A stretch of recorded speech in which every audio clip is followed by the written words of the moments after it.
لوی خدایا د مشکل زما آسان کړی، حاضر می د کعبه په لوی مکان کړی، د مکه مدینه خاور لامې بوزي، مشرف می پاتیدار د خپل جانان کړی. دا د طیب الرحمن طیب شلمانی کلام دی، تاسو ټول ته ډالۍ دی. لوی خدایا د مشکل زما آسان کړی، حاضر می د کعبه په لوی مکان کړی،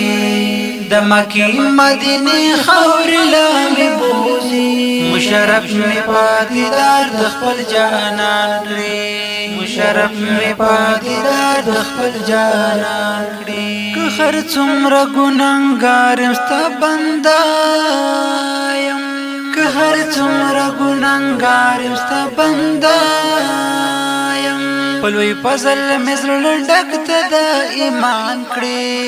مشرف مې پاتیدار د خپل جانان کړی، مشرف مې پاتیدار د خپل جانان کړی. لوی خدایا د مشکل زما آسان کړی، حاضر می د کعبه په لوی مکان کړی، د مکه مدینه خاور لامې بوزي، مشرف می پاتیدار د خپل جانان کړی، مشرف می پاتیدار د خپل جانان کړی. ستا د درنه می بل ځای د خلاص نشته، ستا د درنه می بل ځای د خلاص نشته،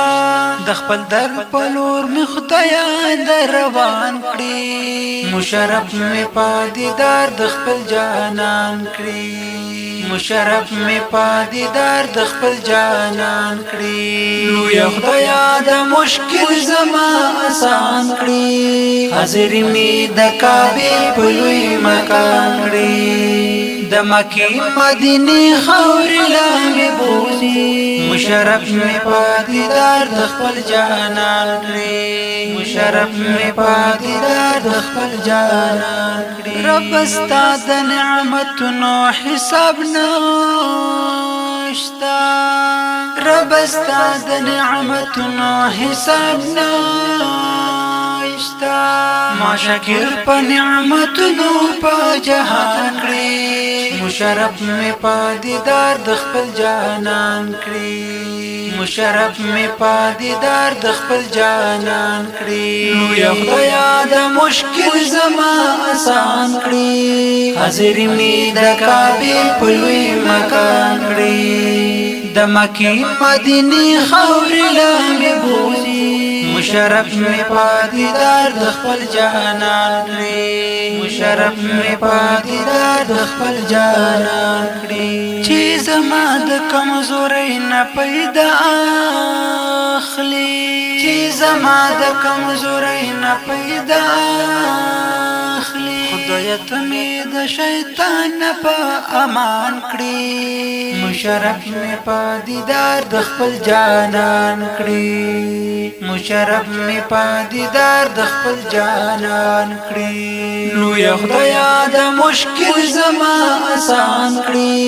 حاضر می د کعبه په لوی مکان کړی، د مکه مدینه خاور لامې بوزي،